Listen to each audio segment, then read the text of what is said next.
È rappresentante dell'Università di Pisa nel Centro Interuniversitario di Ricerche Storico-Militari.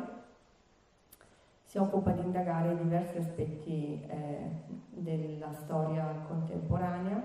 storia amministrativa e delle istituzioni, storia della guerra e della resistenza, storia del sistema politico, dei conflitti e dei movimenti sociali, storia dei crimini di guerra e della giustizia di transizione. La bibliografia è veramente ampia, rimandiamo al sito per una completezza.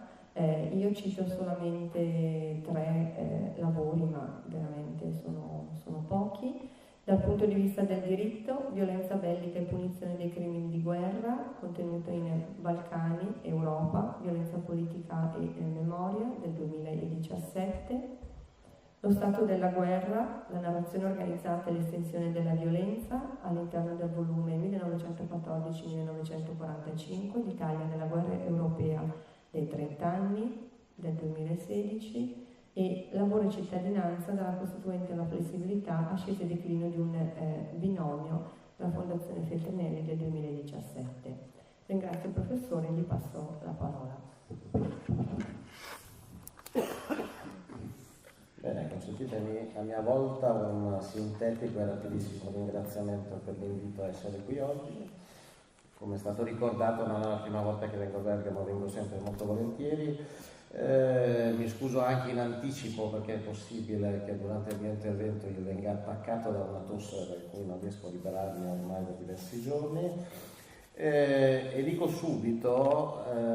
come intendo trattare il tema che mi è stato affidato qui oggi in apertura di questo corso. E cioè io la prenderò alla lontana, quindi non so se qualcuno può trarre in maniera deluso da questo, ma la prenderò alla lontana perché sono fermamente convinto che non sia possibile avere intelligenza di ciò che accade nel Novecento e soprattutto della cosiddetta guerra dei 30 anni, cioè del ciclo che ricomprende, che è contenuto tra la prima e la seconda guerra mondiale, se non si tiene ben presente la complessità dei fattori che vengono a precipitare nella prima metà del Novecento, elementi storici che vengono di molto lontano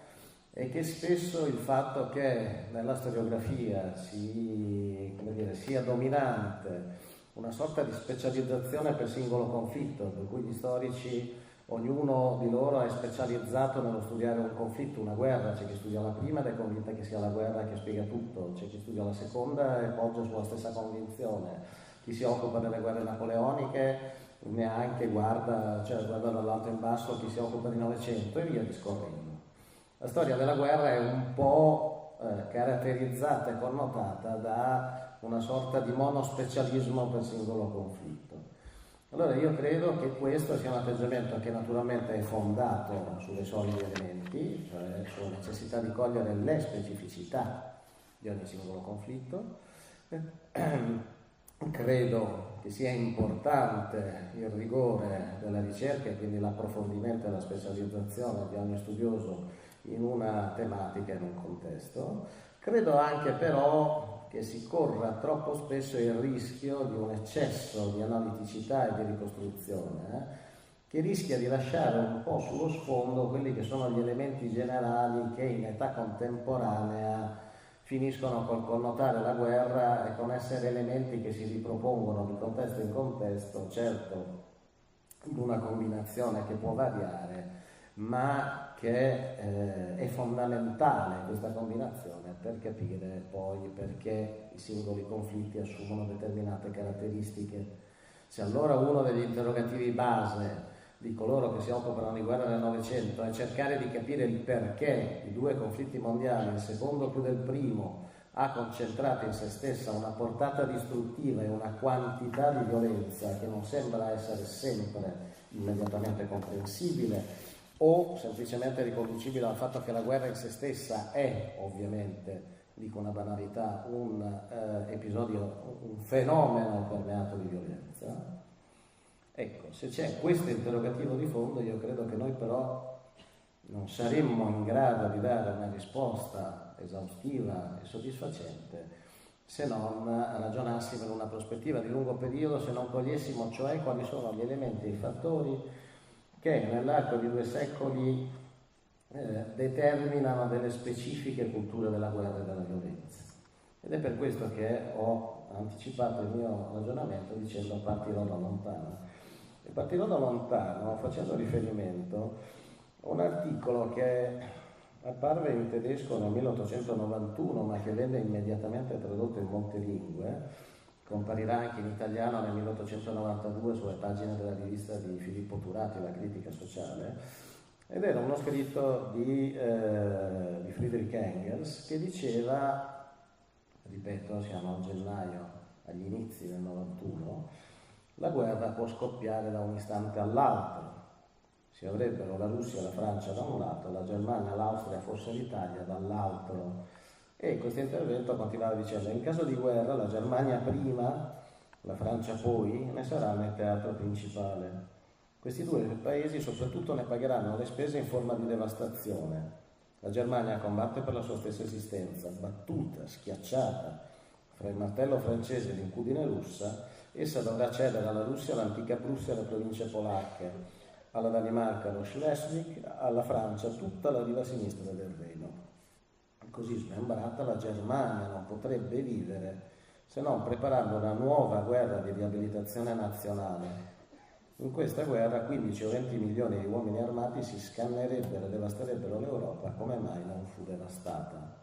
Questo scriveva Engels all'inizio degli anni 90 dell'Ottocento, in una qualche maniera prefigurando con una buona capacità di previsione ciò che sarebbe effettivamente accaduto nella prima metà del Novecento. In realtà non erano nemmeno nuove queste considerazioni che Engels sviluppava, perché già nel 1888, quindi già 2 o 3 anni prima di queste righe che vi ho letto, Engels aveva scritto che la guerra ci riporterebbe indietro di anni, lo sciovinismo sommergerebbe tutto perché sarebbe una lotta per l'esistenza. Sarebbe una rovina come quella della guerra dei 30 anni. Avete sentito anche prima, ricordato il fatto che oggi questa definizione di seconda guerra dei 30 anni per il periodo 14-45 è ormai una definizione che è entrata nel lessico comune, non solo in quello storiografico. Bene, anche in questo caso, diciamo, Engels parlava già di guerra dei 30 anni a sua volta, sviluppando questa comparazione alla fine degli anni 80 dell'Ottocento, immaginando cosa? Che non si sarebbe trattato di un conflitto di breve durata, che sarebbe stata una guerra particolarmente devastante, sia per l'entità delle forze in campo che per la capacità difensiva dei paesi, e che tutto questo avrebbe condotto, diceva Engels, a un esaurimento come l'Europa non ne conosce da 200 anni,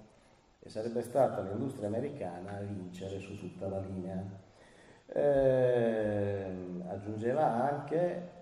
proprio perché le cose, se dovessero svilupparsi in questa direzione, avrebbero questa connotazione, speriamo che ciò non accada,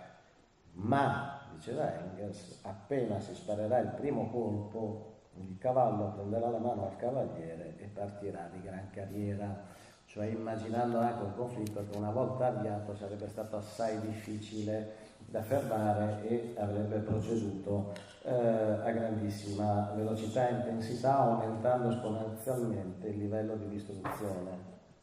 a cui si sarebbe andato incontro. La guerra,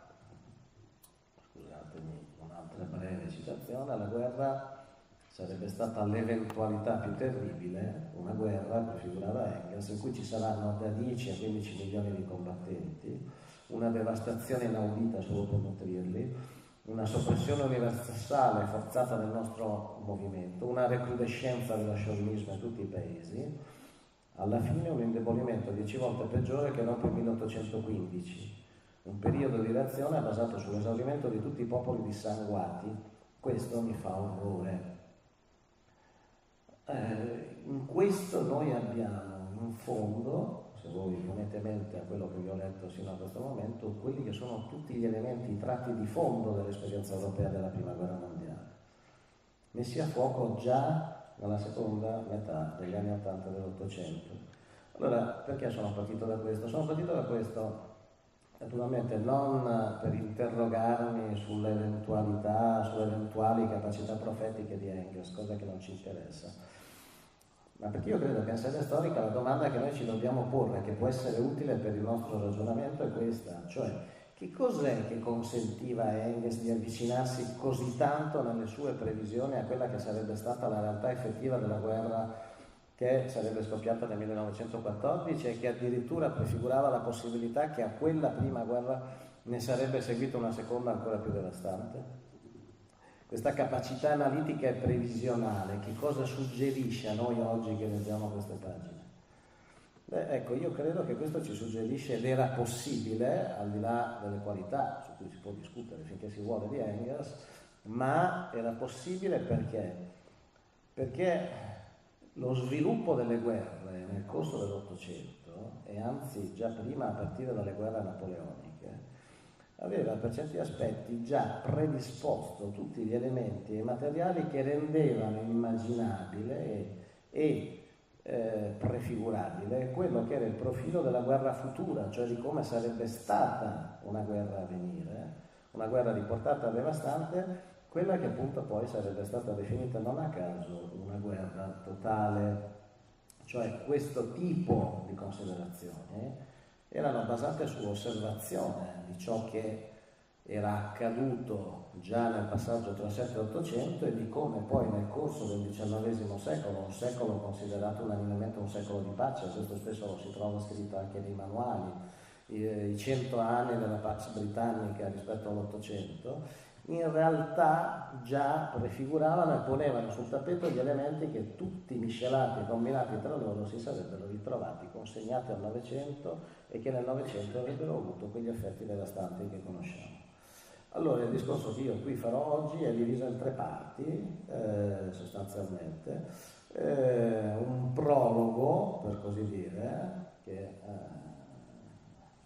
a cui adesso vado a riferirmi, che riguarda quindi innanzitutto la guerra totale prima della guerra totale, cioè quali sono questi elementi e questi fattori che prefigurano ciò che accade nel Novecento. Beh, io credo che per fare questo ragionamento, per portare avanti questa ipotesi del prologo, occorra fare un passo ancora più indietro. Mi perdonerete di questo, ma poi vedrete, prendiamo lo slancio e arriviamo al Novecento. Cioè bisogna andare a ragionare di ciò che accade con la rivoluzione francese. La rivoluzione francese per certi aspetti pone sul tappeto delle novità tali da interrogarci su quelle che saranno le caratteristiche che assume la guerra in età contemporanea. Le guerre rivoluzionarie associate alle guerre napoleoniche sarebbero cioè un momento chiave di trasformazione e di mutamento in profondità del modo di concepire la guerra e di definire da quel momento in poi, diversamente dal passato, le culture della guerra. Potremmo riferirci ad altre considerazioni di Engels, che ad esempio nell'Anti-Düring già negli anni 70 aveva cominciato a riflettere in questa prospettiva, ma possiamo citare anche un altro analista, autore, ma anche soldato e storico della guerra, che è von Clausewitz, noto per il suo più che cospicuo trattato sulla guerra. Anche von Clausewitz, come già Engels, assegnava proprio un'importanza specifica, un rilievo particolare alla rivoluzione francese e poi a Napoleone nel portare alle estreme conseguenze alcuni degli elementi che proprio con la rivoluzione francese erano stati introdotti. Improvvisamente, scrive Clausewitz, la guerra era diventata di nuovo un'impresa del popolo e di un popolo di 30 milioni di abitanti che si consideravano tutti cittadini. Da quel momento i mezzi impiegati, gli sforzi che potevano essere fatti non avevano più limiti. L'energia con cui la guerra poteva essere condotta non aveva più alcun contrappeso e di conseguenza il pericolo per il nemico diventava estremo. Dopo Bonaparte, dunque, continua Clausewitz, la guerra diventando prima da una parte e poi anche dall'altra un'impresa del popolo intero, assunse una natura completamente diversa, o piuttosto si è avvicinata molto alla sua vera natura, alla sua perfezione assoluta. L'elemento guerresco liberato da ogni vincolo convenzionale si scatenava con tutta la sua forza naturale. Sapete, Clausewitz riteneva che la guerra, come il duello, per definizione ha un'unica regola, cioè quella di tendere all'estremo, quindi al massimo della violenza, al massimo consentito per raggiungere l'obiettivo dell'annichilimento dell'avversario. Le guerre rivoluzionarie, le guerre napoleoniche realizzavano, dopo le guerre degli antichi romani, esattamente questo tipo di realtà, secondo von Clausewitz. Perché la guerra, appunto, l'elemento guerresco, liberato da ogni vincolo convenzionale, si scatenava con tutta la sua forza naturale, e la causa di ciò stava nella partecipazione dei popoli a questa grande impresa dello Stato.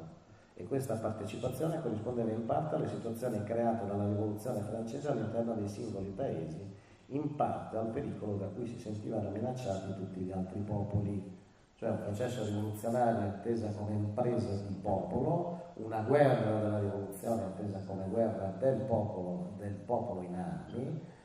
che nello stesso momento galvanizza chi si richiama agli ideali rivoluzionari, ma mobilita anche chi si trova a subire questa guerra e a fronteggiarla, ed altrettanto spinge nella direzione appunto dell'estremo. Allora, questo richiamo di Clausewitz alla forte citazione negli animi, che è una formula che lui utilizza appunto in riferimento alla guerra rivoluzionaria, che è la base dell'energia della guerra, il furore bellico, della furia, della violenza, secondo von Clausewitz, lascia intravedere, a mio parere, un elemento costitutivo di quella che sarà l'esperienza della guerra totale nel Novecento, cioè appunto la nazione in armi di milioni di cittadini che combattono per il proprio paese, con l'obiettivo specifico di annichilire l'avversario, interpretando la guerra nella sua essenza di atto di violenza, un atto di violenza che non ha alcun limite nel suo impiego e che quindi tende appunto all'estremo, tende verso la perfezione, per dirla con Clausewitz, intendendo per perfezione la violenza assoluta, che dà come risultato appunto quella che è la guerra assoluta nella definizione di von Clausewitz. Napoleone era stato il primo dopo i romani, secondo Clausewitz appunto, che aveva saputo praticare la guerra in questa forma assoluta. Perché? Perché sotto Napoleone la guerra era andata avanti sempre senza tregua fino a che il nemico non veniva abbattuto. E la guerra, ricordava von Clausewitz, raramente si presenta con queste sembianze. La guerra può essere una cosa, per dirla ancora con le parole di von Clausewitz, che talvolta è più guerra e talvolta è meno guerra. La guerra non è una cosa data una volta per tutte, va ricostruita, va studiata, va analizzata di situazione in situazione, di episodio in episodio, di contesto in contesto. A volte è un po' più guerra, nel senso che tende di più alla perfezione della guerra assoluta, a volte di meno. Nel caso delle guerre napoleoniche, diceva von Clausewitz che gli eserciti napoleonici si aveva anche combattuti sul campo, sul terreno, se n'era persino andato dalla Prussia per arruolarsi nell'esercito dello zar per combattere contro Napoleone a un certo punto della sua vita, prima di rientrare nell'esercito prussiano. Bene, sapeva di cosa parlava, lo aveva visto sul campo di battaglia, era convinto di questo, cioè appunto che la guerra di Napoleone era la guerra che più di tutte aveva atteso sino a quel momento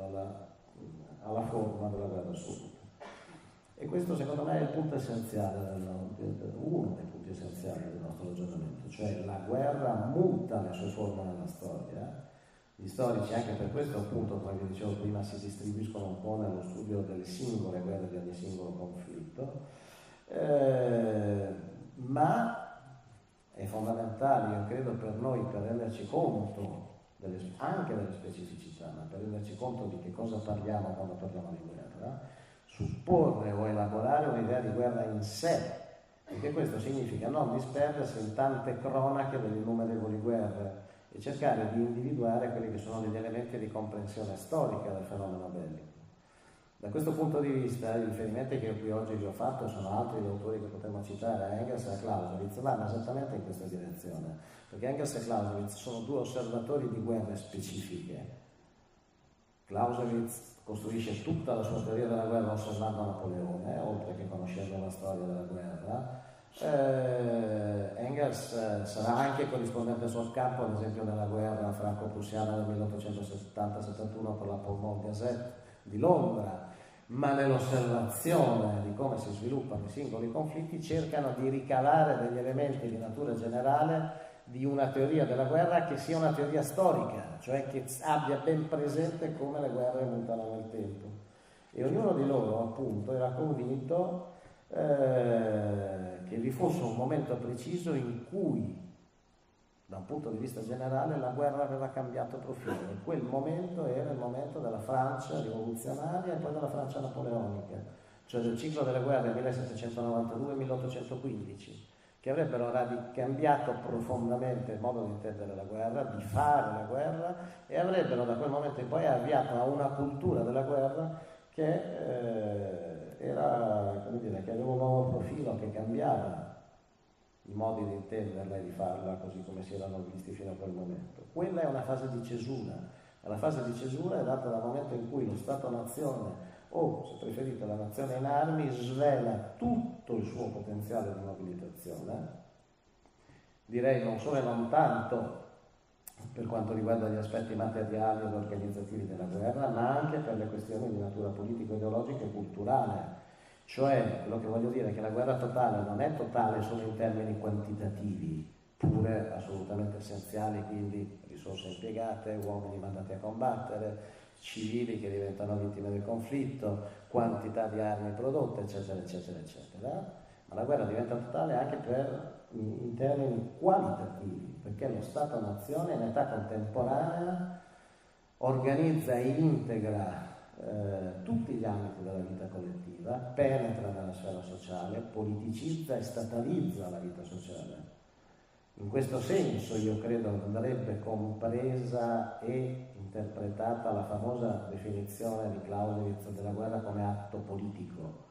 cioè la famosa frase secondo cui la guerra è una continuazione della politica con altri mezzi. Questo intendeva Clausewitz, anche se spesso viene distorta e malinterpretata. Perché Clausewitz diceva: se la guerra appartiene alla politica ne prenderà il carattere. Non appena la politica diventa grande e potente, anche la guerra lo diventa. E questo può salire sino all'altezza dove la guerra raggiunge la sua forma assoluta. Le straordinarie conseguenze della rivoluzione francese verso l'esterno sono da ricercare evidentemente non tanto nei nuovi metodi e nelle nuove idee di conduzione della guerra, quanto nel cambiamento totale dell'arte dello Stato e dell'amministrazione, nel carattere del governo, nelle condizioni del popolo e via dicendo. È vero che la stessa guerra ha subito nella sua essenza e nei suoi aspetti notevoli cambiamenti che l'hanno avvicinata alla forma assoluta, ma questi cambiamenti non sono nati dal fatto che il governo francese si è, per così dire, emancipato, sciolto dai lacci della politica, ma sono nati dal cambiamento della politica che è uscita dalla rivoluzione francese influenzando non solo la Francia ma l'Europa intera. Era questa politica che aveva mobilitato altri mezzi, altre forze, con ciò aveva reso possibile nella condotta di guerra un'energia che altrimenti non era pensabile. Questo fu Clausewitz nel rapporto guerra-politica contestualizzato al 1789 e poi alle guerre napoleoniche. È una continuazione delle riflessioni di Machiavelli con alcuni secoli di ritardo, se vogliamo. Anche, certo. Allora possiamo dire che tra la fine del Settecento e il primo quindicennio del Novecento in Europa noi assistiamo a una trasformazione del tutto inedita di quelli che sono gli scopi e l'intensità della guerra. Così che possiamo dire che il ciclo che sta tra il 1792 e il 1815 è probabilmente definibile come la prima guerra totale della storia. Quindi non mi spingerò sino a dire, anche se forse in battuta per capirci potremmo dirlo, che le guerre napoleoniche sono la prima guerra mondiale, e che allora il 14-18 diventerebbe la seconda e il 39-45 la terza. Certo, e questo ormai tra gli storici si va sempre più discutendo e cominciando a dare per assodato, siamo appunto in presenza,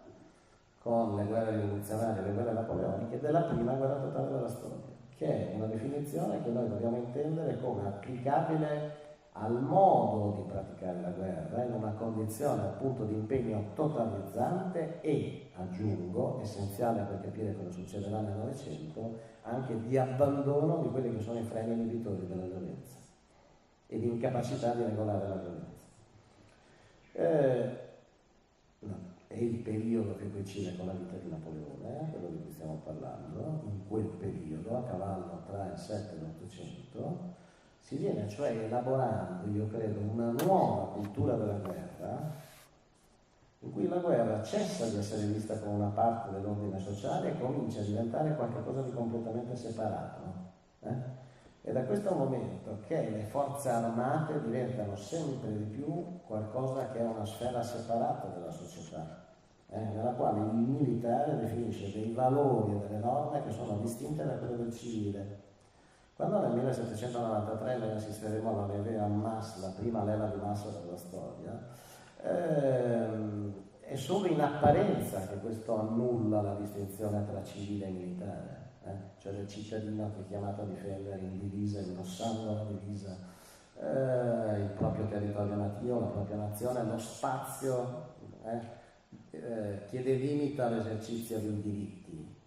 attraverso i confini nazionali. In realtà, a mio modo di vedere, con ciò si fa del civile colui che rinuncia alla condizione del civile per trasformarsi in militare, cioè è proprio la creazione di un'armata di coscritti che si traduce in un fattore determinante per la formazione del moderno militarismo.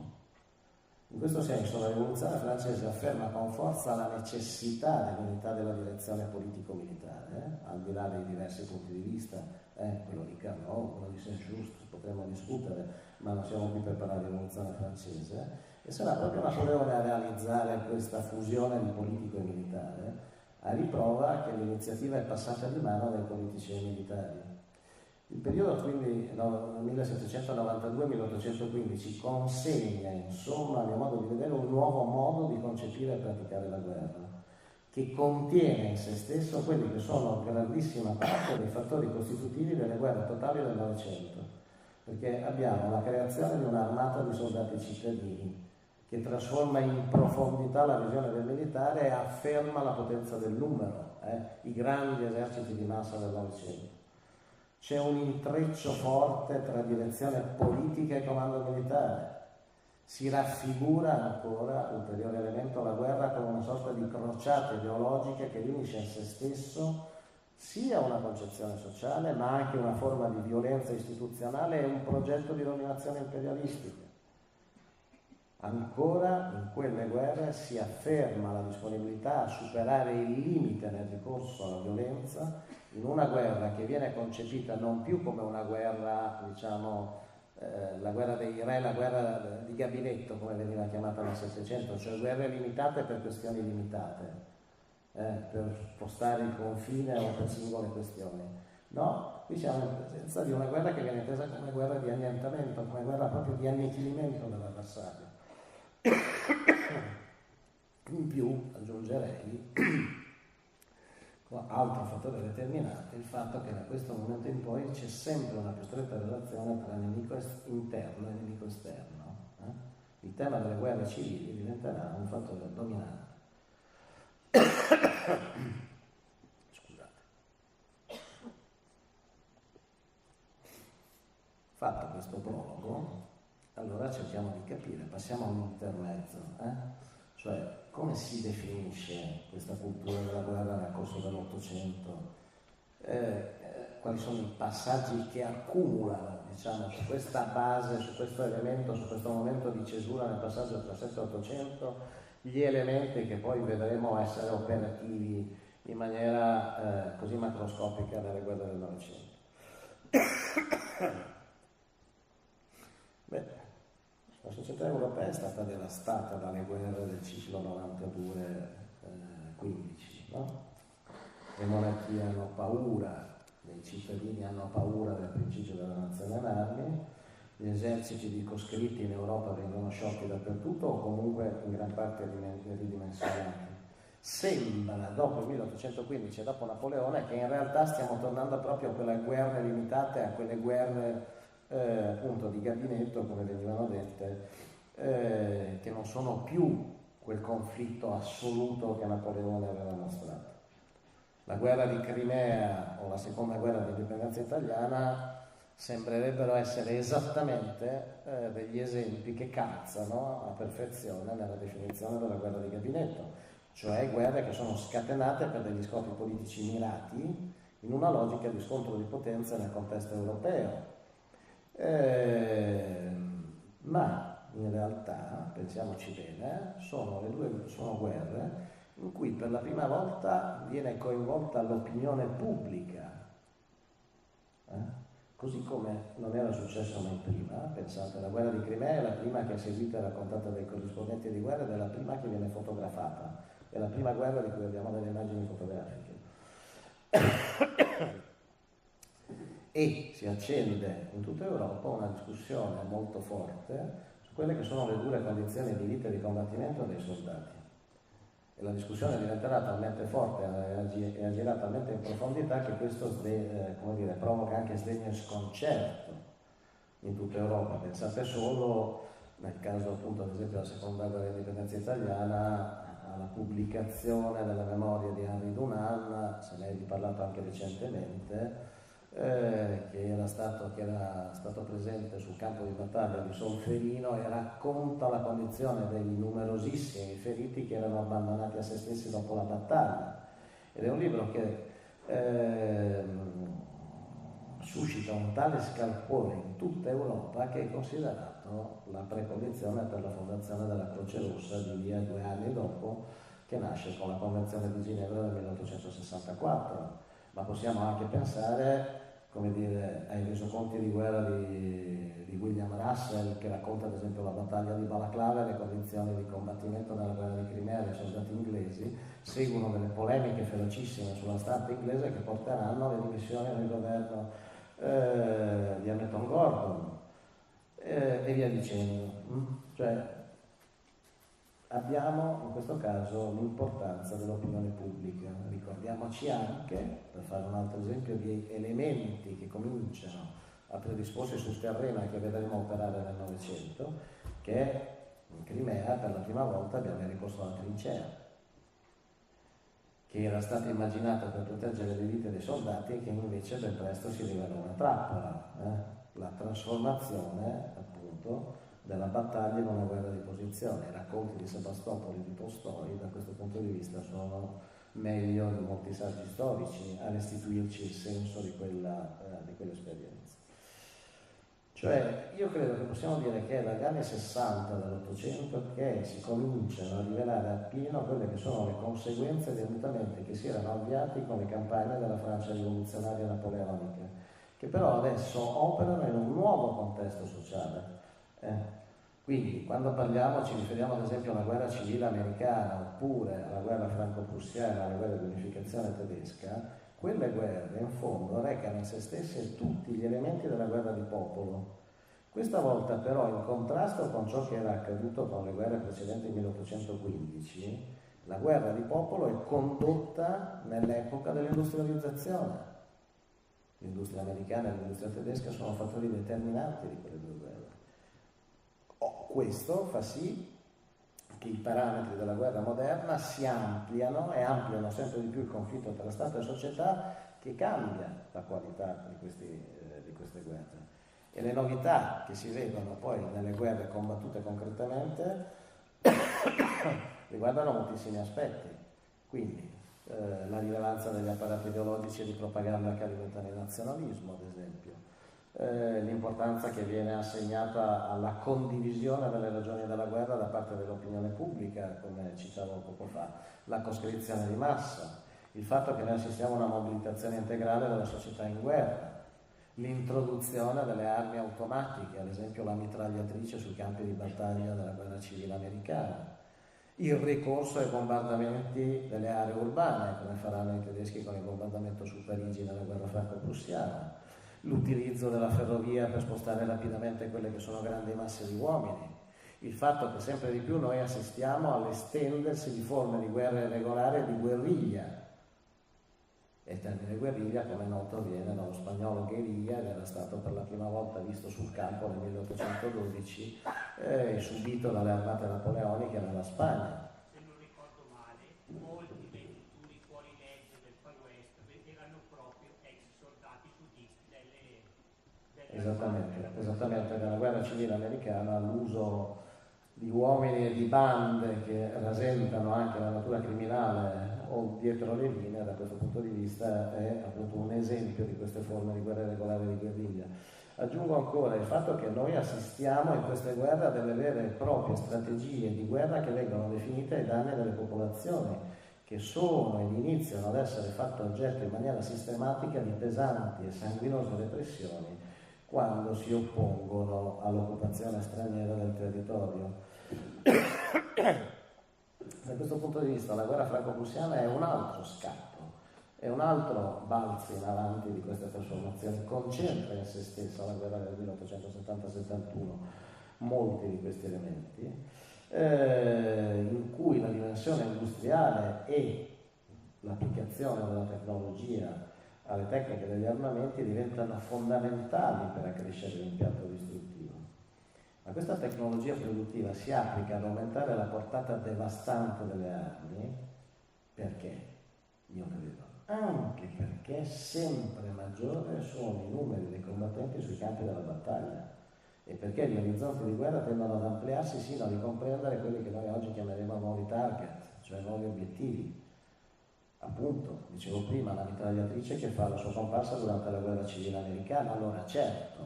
fa la sua comparsa perché allora l'industria americana e lo sviluppo della produzione di armi leggere lo rende possibile, ma anche perché in quella guerra si oppongono due parti che sono in grado di mobilitare rapidamente delle grandissime masse di uomini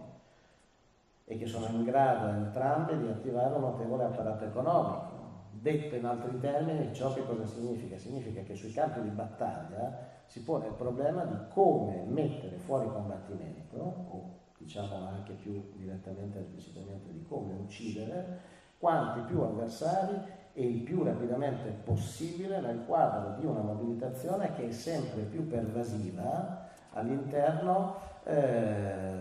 di una moltiplicazione di battaglie dai grandi numeri di combattenti, conseguentemente anche di caduti, e non c'è bisogno di ricordare che cosa significano le mitragliatrici, i famosi nidi di mitragliatrici nella prima guerra mondiale. Quindi, e non a caso sto facendo l'esempio delle mitragliatrici che sono simboliche anche appunto nella guerra 14-18, l'introduzione della mitragliatrice proprio in quel momento storico non è dunque solo il frutto di precondizioni tecnologiche e produttive che sono ora favorevoli, ma è anche il frutto, soprattutto io direi, di una necessità politico-militare il cui apogeo è toccato nell'Europa del 14-18. Lo stesso potremmo dirlo rispetto all'uso delle artiglierie prussiane su Parigi nel gennaio del 1871, anche qui certo grazie allo sviluppo dell'industria pesante tedesca, ma anche perché quel bombardamento risponde alla necessità di porre rapidamente fine a un conflitto che minacciava di logorare in primis proprio i prussiani. Von Moltke, come è noto, era contrario, voleva perseguire la vittoria totale sui francesi, ma era contrario al bombardamento di Parigi e al bombardamento della città, e Bismarck, sostenuto dal Kaiser, che impone il bombardamento della capitale francese, che con questo sarebbe stato più facile piegare l'avversario e costringerlo alla capitolazione, cosa che per certi aspetti ricorderà appunto le politiche di bombardamento della seconda guerra mondiale, che nascono esattamente con questo obiettivo. Cioè, insomma, si ripropone continuamente un nodo, una questione, che è quella della congruenza tra lo scopo politico della guerra e i mezzi militari per conseguirlo. Ma nello stesso momento si delinea anche, a mio modo di vedere, quello che è un significativo mutamento del modo di intendere la guerra nell'epoca del nazionalismo, cioè nell'Ottocento, ed è evidenziato dal fatto questo, che in questo caso gli obiettivi militari del bombardamento sono le popolazioni, non più gli eserciti. Quindi una cosa che emerge chiaramente nella guerra franco-prussiana, in generale nella guerra ottocentesca, è che ormai non sono più solo due eserciti che si contrappongono, ma sono sempre due nazioni e due popoli. E i civili, quando mostrano di voler contrastare l'esercito regolare, nel caso specifico ad esempio dell'esercito prussiano contrastato dai cosiddetti Frankführer, cioè dalle popolazioni civili che si armano, sparano prima di essere divisa contro i prussiani, a loro volta i civili vengono quindi assunti al rango di nemici a tutti gli effetti e per questo diventano dei bersagli da colpire fino a fiaccarne lo spirito di resistenza e a forzare quindi il governo, cioè che cosa se non il potere politico, a interrompere l'ostilità e a cercare la pace. Appunto, gli episodi nel corso delle due guerre mondiali, soprattutto della seconda a riguardo, sono numerosissimi.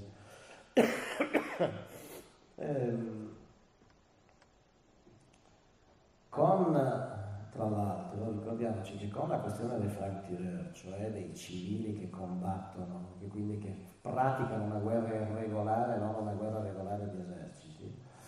e che praticano con la tecnica base della guerriglia, cioè mordi e fuggi, si propone la presenza di un nemico invisibile che colpisce da ogni dove, scompare, per poi riaggregarsi e colpire di nuovo. Che cosa evoca questa guerra regolare? Evoca di nuovo lo spettro della guerra di popolo,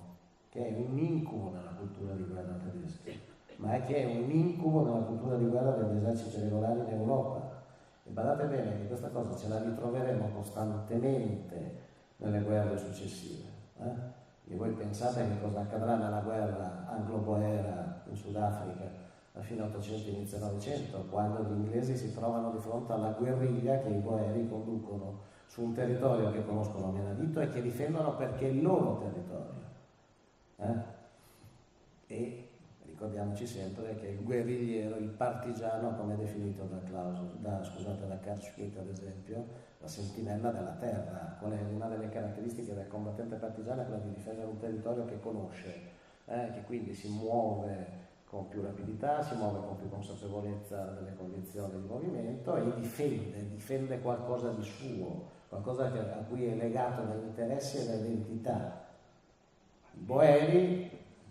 dopo ne parliamo, i boeri che cosa fanno? Fanno questo e mettono in grandissima difficoltà un esercito come quello imperiale britannico,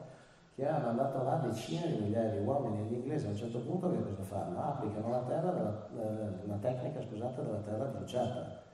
Non possono vincere sul terreno i combattenti boeri, bene, allora iniziano a distruggere sistematicamente fattorie, aziende, a dare fuoco alle praterie,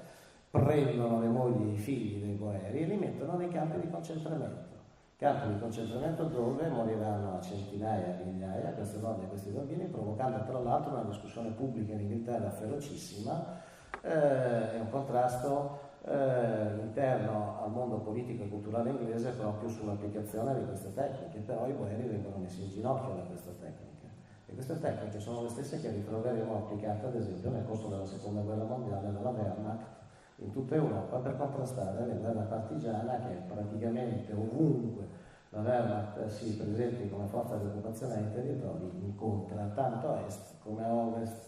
E queste sono caratteristiche che ritroveremo anche successivamente.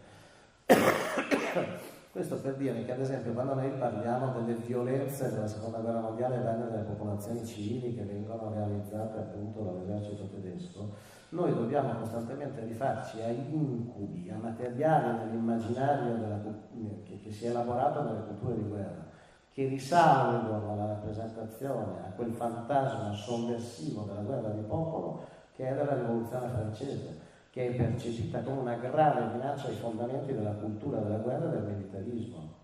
laddove l'esercito e la guerra regolare che pratica l'esercito a costituire un bastione difensivo dell'ordine statuale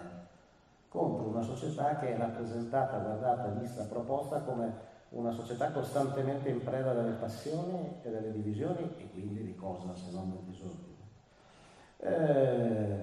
E questo questo appunto, guardate bene, tornerà fuori costantemente. Nel 1902 ad esempio un volume che viene pubblicato dall'esercito, dallo Stato Maggiore tedesco, indirizzato ai militari su quelle che sono le regole dello ius in bello, cioè del diritto da applicare nel corso della guerra, delle regole di ciò che definiscono ciò che è legittimo e ciò che non lo è nel corso della guerra. Che cosa dicono? Richiamavano i metodi del 1870-71, cioè della guerra franco-prussiana, per indicare quali erano gli atti di guerra che potevano essere giustificati. E quali erano? L'uccisione di civili che erano responsabili di aver preso le armi contro l'occupante, oppure di aver recato un danno allo sforzo bellico, di aver praticato lo spionaggio, ma poi i civili potevano anche essere forzati a fornire informazioni anche a danno del proprio paese, potevano essere obbligati a fare la guida alle truppe occupanti, al lavoro coatto, a venire presi in ostaggio e via discorrendo. Cose che alcune delle convenzioni in essere indefinite nella seconda metà dell'Ottocento in realtà avevano già iniziato a eliminare. Allora, tutto questo per dire cosa? Che le guerre della seconda metà dell'Ottocento rappresentano i primi episodi di conflitti dell'epoca industriale e delle ideologie, in modo particolare poi del nazionalismo, e cominciano a presentare ai nostri occhi sulla scena tutti quegli elementi e quei fattori che ritroveremo miscelati e combinati insieme nelle due guerre mondiali del Novecento. Si combatte con degli armamenti che sono perfezionati nel loro impatto di devastazione e di morte, qui naturalmente mitragliatrici e artiglieria sono i casi più evidenti, si manifesta la forma dello scontro tra popoli che sono reciprocamente ostili, convinti che la loro causa sia quella giusta, e quindi di popoli che sono inclini alla mobilitazione di tutte le forme disponibili, comprese le milizie regolari, e che si rendono anche disponibili a un ricorso alla violenza sempre più esteso e massiccio, che è disposto ad andare oltre le cosiddette guerre regolari. Allora, da questo punto di vista, quindi quando arriviamo al 14, alla prima guerra mondiale, noi possiamo dire che siamo in presenza di un'ulteriore svolta lenta e profonda, certo, ma è una guerra che contiene in se stessa, concentra e riunisce quelli che erano fattori già osservati e che si erano venuti accumulando, singolarmente presi nei conflitti precedenti, i conflitti ottocenteschi per l'appunto. La novità è che tra il 14 e il 18 questi appaiono tutti simultaneamente sulla scena con una carica di violenza a cui non si era mai assistito prima. Quindi possiamo dire che la prima guerra mondiale conclude e riassume in sé il lungo Ottocento, che per certi aspetti la prima guerra mondiale è l'ultima guerra del XIX secolo, almeno nella sua parte iniziale. Pensate ad esempio all'esercito francese che manda i propri soldati a combattere all'inizio senza il letto e con i pantaloni rossi, un'idea appunto delle guerre campali ottocentesche divise e vistose, che in realtà favoriscono la possibilità di colpire a grandi distanze questi soldati e quindi li espongono di più a rischio, e appunto ad esempio senza prevedere l'elmetto ma solo il TP francese,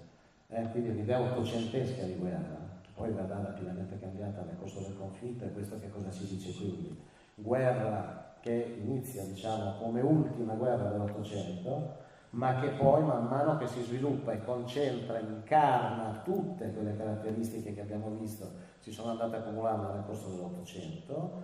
prefigura quello che è lo scatto che si realizzerà ulteriormente con la seconda guerra mondiale. Quindi per certi aspetti potremmo quasi dire una guerra di transizione tra 8 e 900, se mi passate forzando un po' il termine, no? Cioè in fondo in cosa siamo presenti? La prima guerra industriale di massa della storia, che introduce al XX secolo, ma che appunto è progettata e pensata come una guerra ottocentesca. Mai tanti uomini prima del 1914 erano stati inviati e concentrati al fronte, mai la loro morte aveva assunto quelle proporzioni di massa, mai avevano operato sui campi di battaglia delle armi tanto micidiali, dalle mitragliatrici alle batterie di cannoni. Mai le nazioni erano state mobilitate nella loro interezza, mai gli stati erano penetrati così a fondo in ogni ambito della vita collettiva per sostenere quello che era l'immane sforzo bellico. Quindi quando il 20 novembre del 17 Georges Clemenceau fa il suo discorso di investitura davanti al Senato francese, dicendo "Nous nous présentons devant vous dans l'unique pensée d'une guerre intégrale", cioè noi ci presentiamo davanti a voi con l'unica idea, con l'unico pensiero di una guerra integrale. Che cosa vuol dire al Senato francese? Vuol dire che quella guerra, in quella guerra non sarebbe stato più l'esercito in se stesso, ma è l'intera nazione che racchiude in sé la volontà e le energie che dovevano guidare gli eserciti nazione. Il termine integrale, che badate bene è il termine ancora oggi preferito dai militari, anche dagli storici, cioè dai militari che si fanno storici militari, piuttosto che usare il termine guerra totale preferiscono parlare di guerra integrale, perché ritengono che il termine integrale fotografi meglio, e credo che non sia del tutto sbagliata questa considerazione, fotografi meglio la caratteristica di questa guerra. Sta a rappresentare esattamente questo elemento della nazione, dello Stato, questo elemento di una mobilitazione che è una mobilitazione che non è più solo di eserciti, non è più solo di chi pratica il mestiere delle armi, ma è di un'intera nazione in cui anche il confine tra combattente e non combattente, tra militare e civile si fa sempre più labile. Con la fine della prima guerra mondiale il trauma per quelle che sono le devastazioni che si sono rese evidenti agli occhi di tutti, la sorpresa per l'introduzione di nuovi armamenti e tecnologie di distruzione, la dilatazione del ruolo dello Stato che era intervenuto a controllare ogni aspetto amiganio della vita sociale,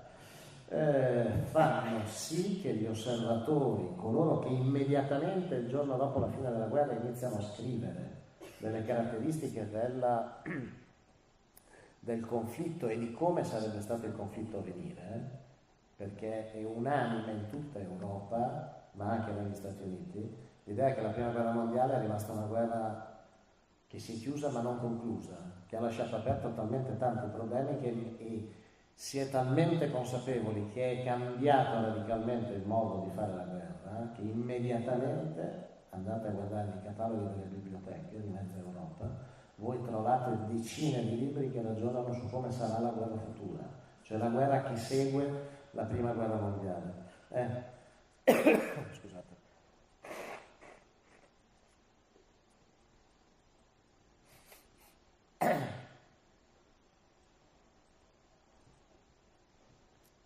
Quindi si è convinti alla fine del 18 che si sia arrivati a un punto di non ritorno nell'evoluzione delle strategie belliche. Lo pensano i militari prima di tutto, che ormai il modo di pensare, di condurre i conflitti e soprattutto di immaginare sulla base, sulla scorta dell'esperienza del 14-18 come saranno i conflitti a venire, sia completamente cambiato. Quindi negli anni 20 e negli anni 30 compaiono numerosissimi contributi, libri a decine, vi ripeto, che sono permeati proprio dalla convinzione che la guerra da quel momento in poi sarebbe stata una guerra totale o una guerra integrale, nel senso cioè che era definitivamente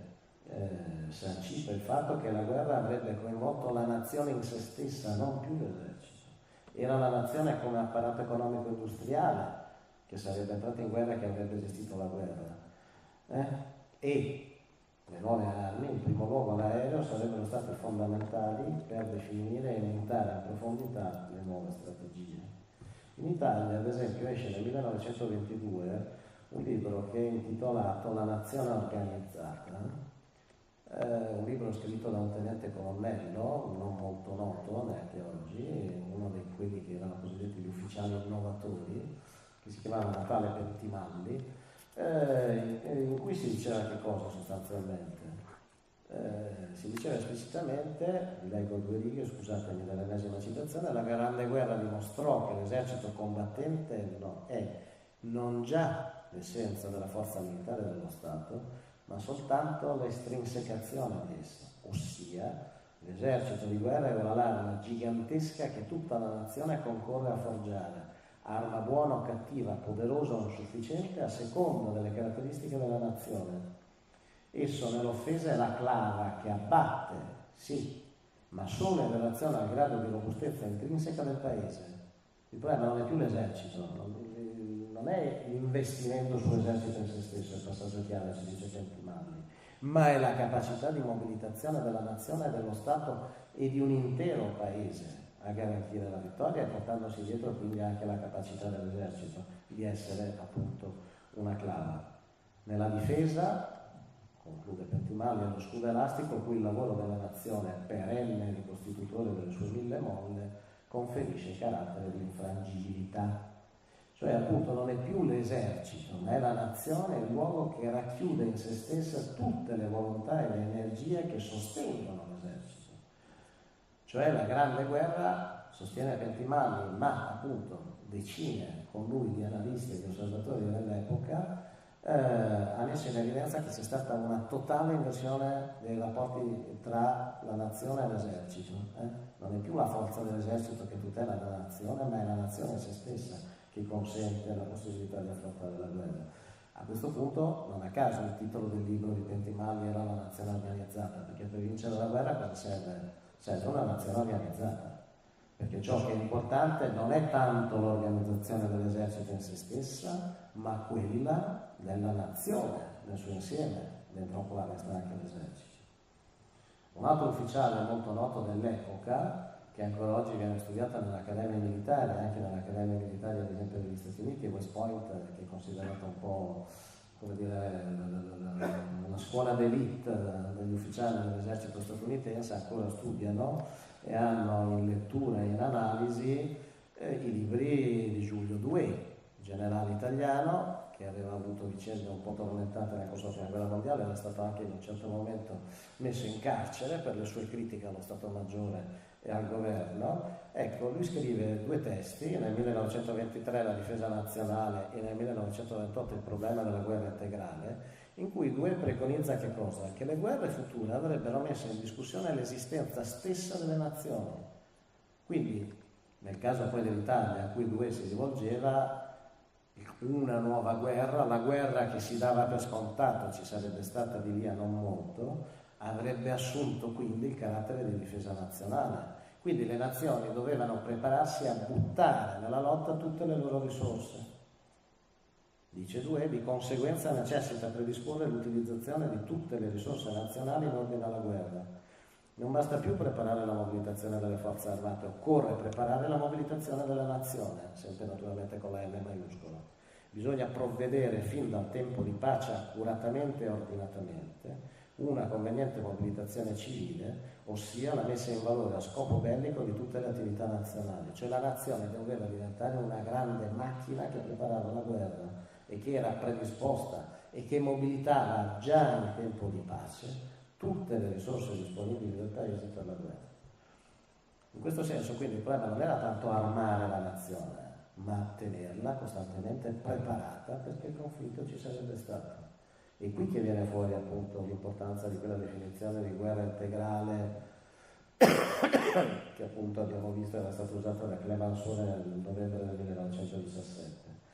Douhet riprende questo termine e precisa e articola meglio che cosa si intende. Lui dice sostanzialmente il lemma integrale, che cosa vuol dire? Non solo che le popolazioni civili sarebbero state sempre maggiormente coinvolte nel fenomeno bellico, ma che ora sarebbero diventate a tutti gli effetti i principali soggetti protagonisti del fenomeno bellico,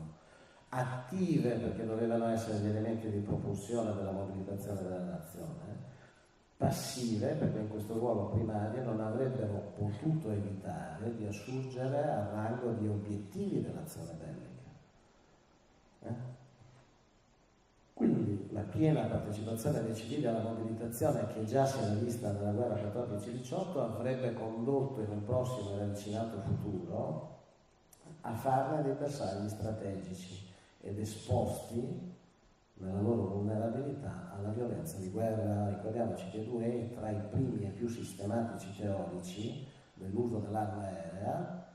proponendo che l'esercito venisse sciolto e che esistesse solamente l'aviazione, che avrebbe dovuto riorganizzare al proprio interno anche la marina e l'esercito di terra, ma doveva essere l'aviazione l'asse strategico e il comando strategico di tutte le operazioni militari.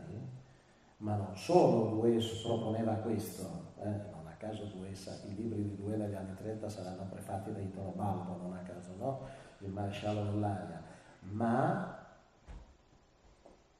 Si diceva qualcosa di più, si teorizzava il bombardamento strategico ai danni delle popolazioni civili, cioè le città e i civili dovevano diventare gli obiettivi dei bombardamenti aerei, non già gli obiettivi cosiddetti strategici, certo, ferrovie, fabbriche, industrie e via discorrendo, ma già veniva proposto, e questa è una delle ragioni per cui ancora oggi l'UE viene studiata dall'Accademia Militare, si proponeva il bombardamento gli obiettivi civili. Con quale motivazione? Quella che abbiamo già visto essere impiegata nell'Ottocento, cioè il bombardamento di obiettivi civili porterà sì dei danni, sarà sanguinosa, ma in realtà nella sua cifra complessiva produrrà molte meno vittime perché la guerra si interromperà prima. Perché siccome un civile resiste al bombardamento meno di un militare, ragionava Douhet, che cosa succederà? Succederà che i civili sottoposti a bombardamento sottrarranno il loro consenso al governo, al regime politico, questo verrà piegato e sarà spinto fuori dalla guerra. In realtà la seconda guerra mondiale, dove gli obiettivi di bombardamento a tappeto di civili saranno ripetuti, dimostrerà esattamente il contrario. Pensate agli inglesi bombardati dai tedeschi, alla loro determinazione di resistenza, agli stessi tedeschi che sono fatti oggetto di bombardamenti anche ricorrendo alle famose bombe al fosforo e agli spezzoni incendiari. Pensate ai sovietici, c'è un solo caso in cui tutto questo funziona ed è l'Italia, in cui il consenso appunto nella parte centrale del 1943 si sgretola, ma le ragioni non sono solo quelle dei bombardamenti. Certo, il bombardamento di San Lorenzo ha una portata di natura simbolica, ma le ragioni della crisi organica del sistema fascista sono ben altre, sono ben più importanti di quelle legate ai bombardamenti, quindi in realtà era una valutazione che si è dimostrata erronea questa. Però lì c'era la teorizzazione di un asse strategico che non verrà più meno, perché se voi pensate alle guerre combattute sino ad oggi, quelle in corso in questo momento, l'arma aerea e il bombardamento sono considerati lo strumento chiave dei conflitti. Scusate. Quindi, però, Douhet coglieva esattamente un'effettiva linea di tendenza nei conflitti del Novecento e prefigurava quello che sarebbe accaduto dal 39-45 in avanti, cioè l'individuazione nel civile di un target. Questa è in realtà una discussione, quella sulla guerra totale e integrale, che va avanti, che si sviluppa in tutta Europa. La prima volta, a quanto di mia conoscenza, che viene utilizzato ad esempio il termine di guerra totale è nel 1918 in Francia, non già dai militari, ma da uno scrittore della destra radicale francese, cioè Léon Daudet, ma potremmo citare altri autori. Adesso poi, se siete interessati, qui ho altro materiale, ma vedo anche che l'orologio corre, quindi non mi soffermo su questo, ma pensate a Ludendorff, a Junger e ad altri autori che anche in Germania interverranno su questo, a ufficiali francesi, lo stesso De Gaulle scriverà a lungo su questi termini, su questa caratteristica, su questa evoluzione verso questo nuovo modo di concepire, di praticare la guerra e di assumere anche la violenza dello spazio bellico. Ecco, quello che però allora possiamo concludere rispetto a ciò che accade negli anni 20 e 30 è che appunto in quello che è il vecchio continente, che è sconvolto dalla portata delle distruzioni belliche nel 14-18, è appunto un interrogativo costante, serrato, ripetuto su quelle che sarebbero state le caratteristiche che un nuovo conflitto avrebbe assunto. Quello che veniva fuori con grandissima chiarezza era la diffusissima consapevolezza che la guerra andava preparata in tempo di pace. Negli anni 20 e 30, e questo giustifica, io credo, anche la definizione di guerra dei 30 anni, a cui facevamo riferimento prima, emerge con forza che siamo in pace, ma in realtà stiamo preparando la guerra. Perché? Perché la mobilitazione, e la mobilitazione con le forme e le caratteristiche di cui stiamo parlando, richiede un adeguato approntamento delle strutture economiche, politiche, sociali, non solo di quelle militari, che va preparata per la pace, perché quando il conflitto si scatena, a quel punto cosa succede? Succede che il conflitto assorbe in un vortice inarrestabile ogni risorsa, ogni cittadino, ogni energia disponibile, in un processo di logoramento e di usura dove è solo l'efficienza della mobilitazione ancora più che il grado di combattività dell'esercito, che consente la coesione e la tenuta della nazione. E la guerra 39-45 io credo ci dimostrerà esattamente questo. Nello stesso momento, in questo dibattito degli anni 20 e 30, che cosa si prefigura? Non solo questo, cioè la nazione organizzata, la mobilitazione della nazione e la guerra che va preparata in tempo di pace, ma si introducono nella discussione delle rappresentazioni di una guerra che già si immagina e tutti pensano che sarà ancora più terribile del conflitto 14-18. Le distruzioni materiali saranno di maggiore portata perché le forme della mobilitazione totale avrebbero imposto di colpire ancora più pesantemente la struttura economica della nazione nemica. E questo avrebbe anche comportato quindi che non ci sarebbe più stata una vera distinzione tra belligeranti e non belligeranti, e quindi si dava per scontato ciò che poi effettivamente accadrà, che le popolazioni civili sarebbero dunque state sistematicamente e deliberatamente investite dalla violenza di guerra, in primo luogo dai bombardamenti. Quindi insomma, mentre ancora si discute tra anni 20 e anni 30 di ciò che è accaduto nel 14-18, in realtà ci si sta preparando con quella discussione a una nuova guerra e, aggiungerei io, si prende dimestichezza con l'idea che inevitabilmente, quasi che noi fossimo in presenza di un destino storico inesorabile,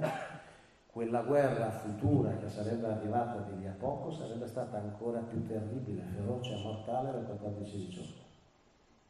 E questi feroce, terribile e mortale sono ad esempio gli aggettivi che usa Daudet appunto quando offrirà in un libro La guerre totale, per l'appunto pubblicato nel 1918,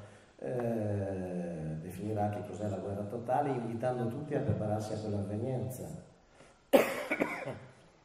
Così io credo potremmo dire, per concludere questo intermezzo e andare verso la conclusione di questo discorso,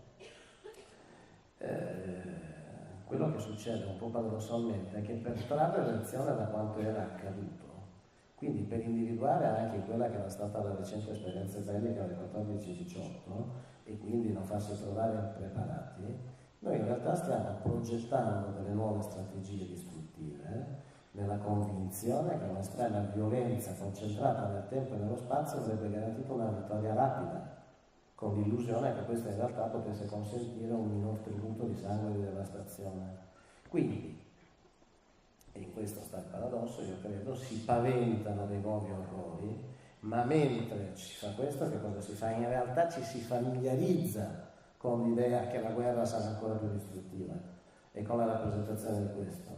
E quindi ciò rende queste che sembrano ipotesi per il momento astratte, sempre meno astratte a forza di discutere di questo, perché in realtà per questo si lavora, a questo ci si prepara. E quindi quelle che sembrano ipotesi astratte diventano delle circostanze immaginabili e poi prevedibili, il che mi fa concludere che a questo punto le rende dunque sempre più probabili, che è esattamente ciò che accadrà con la seconda guerra mondiale. E qui veniamo all'epilogo, ma questo per dire però che quel dibattito, peraltro di grandissimo interesse che ancora non è stato adeguatamente ricostruito, però riassume in se stessa tutta una cultura della guerra e della violenza che in realtà non è novecentesca, ma che ha appunto quello che sto cercando di dire oggi, spero che sia chiaro anche dal fatto che l'ho presa così alla lontana, delle matrici lontane che via via si implementano su altri materiali, su altre forme, su altre esperienze, su altri contesti, fino poi a rendere appunto questi quadri possibili. L'epilogo di questo nostro discorso quindi qual è? Il fatto che il Novecento disvela le caratteristiche di questa cultura della guerra. E da cosa partirei in questo terzo, e non preoccupatevi, più breve tragitto rispetto a quello che vi ho appena tracciato? Nel 1946, come sapete, Albert Kesselring, che era comandante in capo dell'esercito tedesco in Italia, viene processato tra il 46 e il 47, in realtà nel 46 fa una deposizione, scusate, il processo del 47. E che cosa dichiara Kesselring? Nella mia gioventù la guerra dei franchi tiratori durante il conflitto franco-tedesco mi è stata presentata come il crimine più evidente fra tutti gli eventi bellici. Analogamente da soldato ho considerato la guerra partigiana una degenerazione del comportamento militare. La conoscenza della storia della guerra, così come la mia personale esperienza del combattimento partigiano, giustifica questo mio giudizio. Non ho voluto lasciare spazio a un metodo di combattimento detestato probabilmente non solo da me, un metodo destinato a entrare in conflitto con le regole, scritte o non scritte, del diritto internazionale. Cioè che essere in questa deposizione in realtà riprendeva esattamente quello che dicevamo prima, no? Un processo di formazione di un immaginario e di un processo culturale che veniva di lontano, che veniva dalla guerra di popolo, che veniva da Clausewitz, che è filtrato nelle guerre austrotedesche, che passa attraverso l'esperienza dei franchi tiratori nella guerra franco-prussiana, fino a restituirci un'idea di guerra che esclude in qualsiasi ipotesi, qualsiasi forma di guerra irregolare,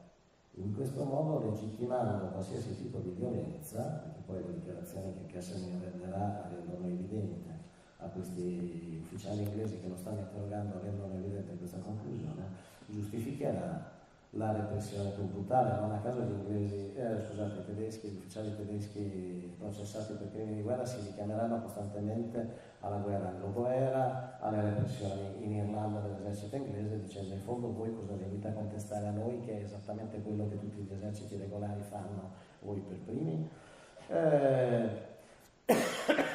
A segnalare che cosa? Che questa guerra era una guerra che andava combattuta con i mezzi più duri, perché il termine franchi tiratori, come abbiamo detto, veniva da lontano. Siamo nell'agosto del 1914, quando von Moltke, il giovane, accusava i civili belgi di colpire a tradimento i soldati tedeschi e li ammoniva che da quel momento chiunque avesse partecipato ai combattimenti senza vestire nessuna divisa sarebbe stato considerato fuori legge, trattato come un francotiratore e ucciso immediatamente. E questo stesso linguaggio noi lo ritroveremo sui campi di battaglia nel corso della seconda guerra mondiale. I soldati italiani che a Cefalonia rifiutano di consegnare le armi ai tedeschi verranno nel messaggio nell'ultimatum, nell'out-out che gli viene dato dagli ufficiali tedeschi sul campo, verrà detto: se non consegnate le armi sarete considerati dei franchi tiratori. A segnalare che esistono appunto delle categorie, degli elementi, dei materiali che si sono accumulati nel corso delle guerre, nel corso delle esperienze, che sono entrati nei processi di formazione anche degli ufficiali, che vengono di lontano e che portano poi in determinati contesti ad avere quel tipo di ricadute, cioè si costruisce un mito che è quello del francotiratore, in cui si concentra e si intreccia tra di loro la rappresentazione della funzione difensiva del partigiano, cioè di quella sentinella della terra, come diceva Schmitt, ma anche la raffigurazione, come dire, di una dimensione offensiva della guerriglia, che a questo punto era intesa come una guerra popolare di insurrezione, una guerra di popolo, una guerra partigiana che mirava alla sovversione dell'ordine costituito. Nel caso tedesco questo significa che la memoria politica e la memoria militare della Germania finivano col fondere e confondere tra di loro quelle che erano le immagini del 1789 rivoluzionario, poi del 1806, del 1813, del 1870, del 1914. Finivano così con elaborare l'immagine della guerra di popolo nazionale o insurrezionale, che rendeva la politica del terrore, quella politica del terrore che la Wehrmacht capite, che era in gran parte d'Europa, più ad est che ad ovest, ma anche ad ovest, una necessità militare che fa della repressione una risposta legittimata dalla presenza della guerra irregolare. E quando gli ufficiali tedeschi ci raccontano in tutti i loro processi, e noi ne abbiamo analizzati a decine, che si sentivano legittimati dal diritto, non stanno semplicemente cercando di scusare i loro atti, in realtà ci stanno in parte dicendo anche la verità, perché la loro cultura di guerra andava in quella direzione. E a questo aggiungerei, e poi andiamo a chiudere, il fatto che legittimare la violenza delle popolazioni è anche in una qualche maniera la ricaduta dell'esperienza coloniale e dell'esperienza delle guerre razziali, dove anche qui le assonanze non sono poche. Non starò a leggervi che cosa scriveva il generale von Trotha, che sarà responsabile dell'uccisione di oltre 1 milione di Herero nelle spedizioni coloniali tedesche di inizio Novecento, ma i toni, gli argomenti sono esattamente questa, perché Trota che cosa dice? Una cosa, sì, quella forse la possiamo dire, tanto per capire, pazienza e clemenza verso un tale nemico, inteso i combattenti africani che si opponevano alle truppe coloniali tedesche, è semplicemente un crimine commesso contro i propri stessi soldati, perché non si può condurre una guerra umana contro i non umani, dirà Trota. Quello che voglio dire allora alla fine di questo percorso cos'è? È che anche la guerra la seconda guerra mondiale, la violenza del nazismo, quella violenza che è stata rappresentata come il di più e come il tratto distintivo della seconda guerra mondiale, in realtà, a mio modo di vedere, non ha a che vedere direttamente con il nazismo, perché il nazismo non ha inventato nulla. La specificità del nazismo non è questa dal punto di vista storico, perché il nazismo ha preso tutto ciò che già c'era e che era disponibile nell'esperienza europea e semmai lo ha messo in circolo. Cioè il nazismo, questa sì è la sua specificità, è il collante ideologico di una serie di pezzi di culture, di memorie, di pratiche, di esperienze che si sono accumulate nel tempo e che, come dire, il nazismo attiva con una sorta di moto centripeto che in qualche modo muove attraverso quelle che sono tutte le esperienze belliche precedenti il 39-45, filtrando, rielaborando, rimettendo in circolazione delle raffigurazioni, dei tratti culturali che in realtà vengono di lontano, vengono proprio da quella fase di passaggio, da quella cesura storica da cui sono partito, fine 700, inizio 800, le guerre rivoluzionarie, che vengono adattate e reinterpretate al nuovo contesto, al contesto delle guerre post-rivoluzione bolscevica nel 1917, possiamo curare tutto quel che volete, ma fino a sfociare in quello che sarà il secondo conflitto mondiale. Cioè quello che voglio dire è che in fondo la guerra, la seconda guerra mondiale che noi consideriamo giustamente come un evento traumatico per gli europei, ma non solo nella tradizione europea, in realtà si presenta come la somma di quelle che sono le diverse forme della guerra che sono state elaborate nella cultura occidentale. È per questo che raggiunge l'apice della violenza. Perché appunto non c'è niente di nuovo che viene inventato, ma che viene ora invece sintetizzato e miscelato, mettendo insieme quelle che sono tutte le forme, le pratiche e le esperienze che la guerra aveva assunto in epoca contemporanea. Quindi la guerra regolare, l'odio per la guerra irregolare, la guerra di guerriglia, la guerra ideologica e la guerra civile, la guerra razziale e quella razzista contro gli esseri inferiori, gli slavi e gli ebrei, appunto la guerra coloniale organizzata da un sistema d'occupazione che vuole creare un nuovo ordine. Ecco, tutto questo in realtà, a ben vederlo e a smontarlo, fa parte dell'intera esperienza europea, non è un frutto della seconda guerra mondiale. Io credo che di questo bisogna essere ben consapevoli e in questo credo occorra andare a un quadro lungo di analisi, non per appiattire le specificità che i singoli conflitti hanno e che in parte spero, anche se gli esempi sono stati un po' rapidi,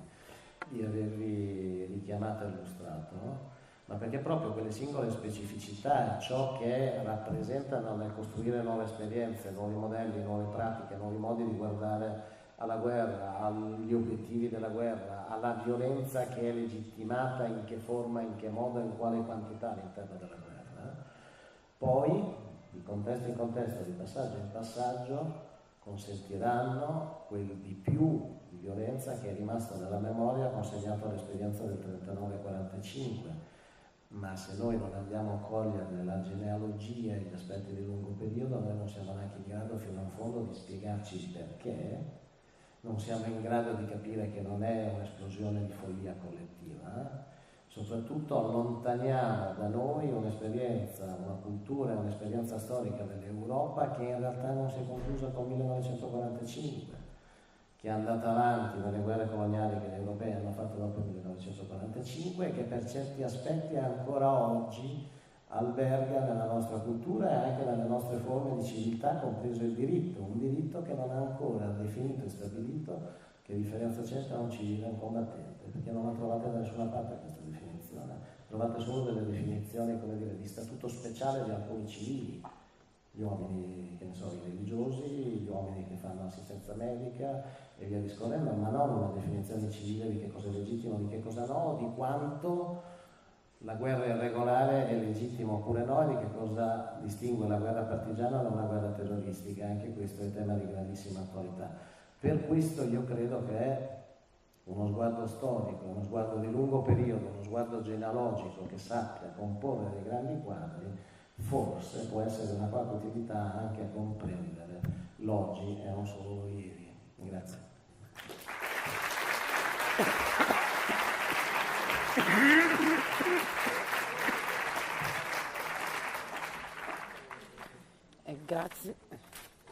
Grazie al professor Baldissara, anche perché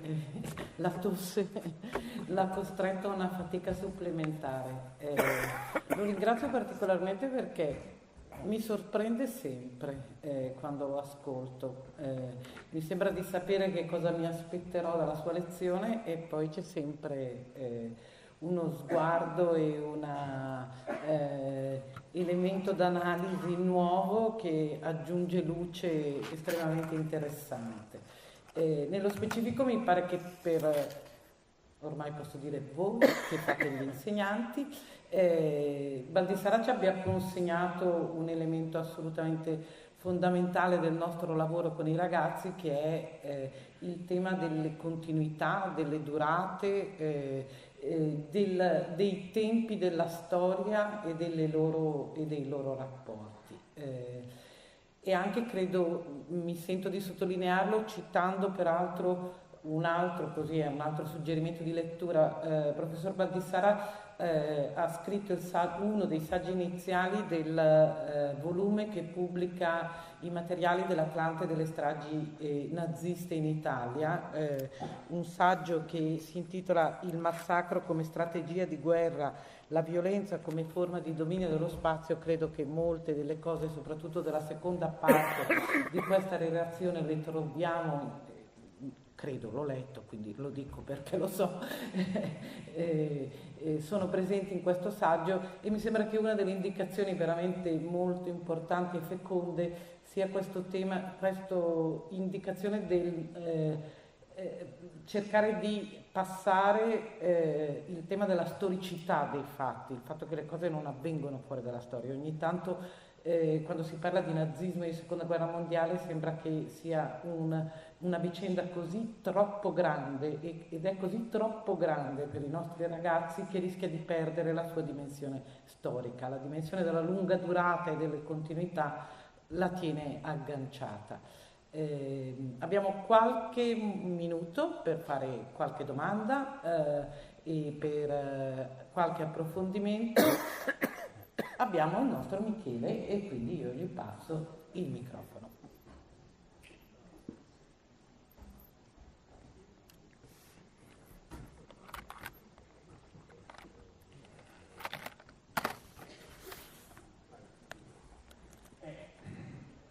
Buongiorno. Nel corso del suo intervento il professore ha elencato tutta una serie di conflitti attraverso cui si è strutturata, ben prima dei due conflitti mondiali, l'idea di guerra totale, secondo il concetto politico, ripreso in ultimo da Goebbels, oppure di guerra integrale, termine più usato negli ambienti militari. Io volevo domandare una cosa: c'è a questo proposito tra i vari conflitti da lui elencati uno che può essere definito paradigmatico più degli altri per la formazione, per la sedimentazione complessiva di questa mentalità della guerra totale? Non so, io durante il suo intervento mi sono fatto una mia idea personale, che forse questa idea si è formata, ha finito complessivamente per sedimentarsi nel corso della guerra civile americana, in cui si ritrovano tutti quanti i vari elementi.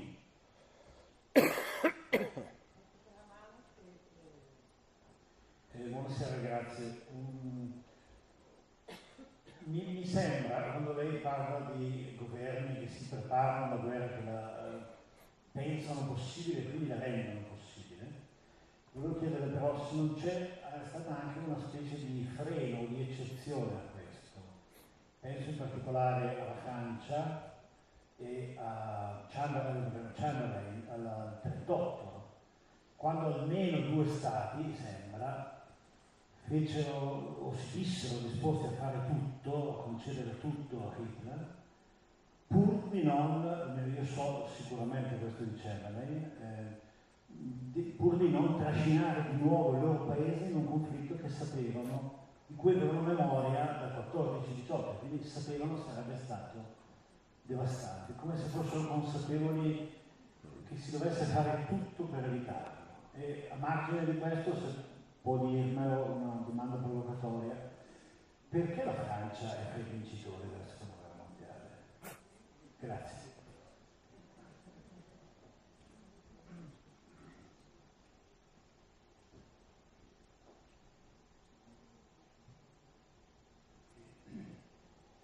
Una cosa nuova del nazismo sono stati i forni, però mi interessa di più sapere il suo parere su una considerazione che ho letto di recente su questo, che mi è venuta in mente per la sua frase: ci si familiarizza. Il disprezzo della vita umana, di queste masse magari da Cadorna o sul fronte francese mandate a morire migliaia, centinaia di migliaia di giovani, e poi, secondo questo che avevo letto, non mi ricordo più dove, ha aperto la strada all'annientamento di massa. Cioè, la vita umana valeva così poco, e nel 15-18 tutti hanno visto che si poteva tranquillamente ammazzare tutta questa gente, e questo avrebbe spalancato le porte, magari in modo culturale, agli eccidi poi del nazismo, dei 6 milioni, eccetera, eccetera. Ecco, che cosa ne pensa?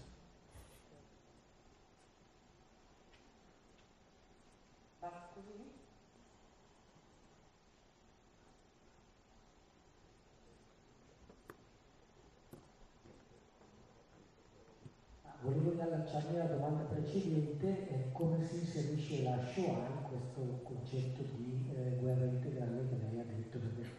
forse la Shoah è una specificità forse del business.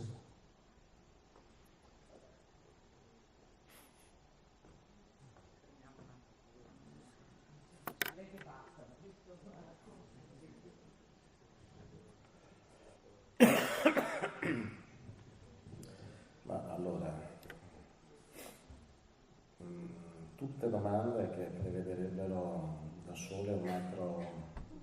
non tanto un altro intervento quanto un altro corso probabilmente. Non so francamente dire se sia possibile individuare un conflitto che sia paradigmatico nella definizione di cos'è guerra totale. Forse sì, forse no, francamente è un dubbio che io tenderei ad avere aperto. Sono d'accordo sul fatto che la guerra civile americana, che è nella nostra cultura, è poco conosciuta, anche se ultimamente si è cominciato a tradurre alcuni libri. Negli Stati Uniti in questo momento da alcuni anni c'è una discussione molto forte. Sì, certo. Sono d'accordo nel dire che quello è un passaggio chiave e che lì molte delle caratteristiche che poi si vedranno applicate nei termini anche che ripercorrevo pure sinteticamente oggi già si intravedono. Però ecco, francamente non so dire se sia anche un esercizio poi utile e proficuo quello di individuare un singolo conflitto che in se stesso sia paradigmatico, nel senso che, come dire, la prospettiva anche che io oggi cercavo di dare è una prospettiva in cui il segno fosse l'accumularsi di esperienze storiche, il filtraggio dentro ogni esperienza storica di un passato relativo a esperienze di guerra o a determinati episodi, il fatto che continuamente la guerra in realtà è un adattamento a nuove condizioni, non solo di appunto combattere, di uccidere, di praticare violenza, ma anche riflette un'organizzazione della società, riflette obiettivi politici, riflette trasformazioni dello Stato, riflette trasformazioni culturali. Allora, sì, forse possiamo anche cercare di cogliere qual è il conflitto che più di altri concentra determinate caratteristiche. A me però devo dire, ma qui forse sono anche inclinazioni e sensibilità personali, quello che mi pare più interessante è cercare di cogliere come nel percorso storico, nel trascorrere delle epoche, si accumulano una serie di esperienze che poi magari sembrano anche scomparire, sembrano essere dimenticate e che poi riemergono, appunto quelli che normalmente si dice essere percorsi quasi carsici, qui si interrano improvvisamente, scorrono sotto quelle che sono le falde della memoria, della discussione pubblica, delle culture di ogni singola epoca e poi però improvvisamente, evidentemente hanno depositato sedimentazioni tali negli immaginari che in determinati contesti sembrano riattivarsi, riaccendersi e di diventare fondamentali. Quindi d'accordo sulla centralità della guerra civile americana per certi aspetti nell'anticipare una serie di caratteristiche, da un certo punto di vista però abbiamo forse anche altri conflitti che poi successivamente ci danno il quadro guerra totale. Quello che mi pare più interessante mi pare il complessivo processo storico, però ripeto, sono d'accordo sul fatto che la guerra civile americana in questo quadro è un passaggio chiave e fondamentale che andrebbe studiato con maggiore attenzione. La seconda domanda, la questione della preparazione alla guerra, al ruolo della Francia e della Gran Bretagna. Sì, è vero che anche nel 1938 a Monaco, Francia e Gran Bretagna, come noto, sono molto arrendevoli, disposti a cedere, però il tipo di preparazione alla guerra di cui parlavo io non è inerente a un'attività diplomatica, cioè sono due piani distinti. Ciò che diplomaticamente i governi francese e inglese sono disposti a cedere nella seconda metà degli anni 30 per cercare di allontanare o ritardare la prospettiva della guerra e intanto prepararsi alla guerra, sperando anche che magari nel frattempo la Germania nazista, Hitler e la dirigenza si arrestino, diciamo, nei loro tentativi espansionistici, è una cosa. Certo però che ad esempio come si fa a dire che la Francia non continuava a preparare la guerra, la preparava male, la preparava nella maniera sbagliata, la preparava pensando, immaginandosi e rappresentandosi che sarebbe stata combattuta in una maniera forse non troppo dissimile dalla prima guerra mondiale, continuava ad allestire un'operazione monumentale come la Lina Maginot in una guerra che in un orizzonte che in fondo riprendeva lo stesso sistema delle fortificazioni che era già stato della guerra franco-prussiana, dell'esperienza dell'Ottocento e che era stata in parte rinverdita quei forti, ad esempio quelli della zona di Verdun, nel corso della prima guerra mondiale, e proseguiva su quell'idea. Sì, certo, forse un discorso in parte diverso può essere fatto per la Gran Bretagna, però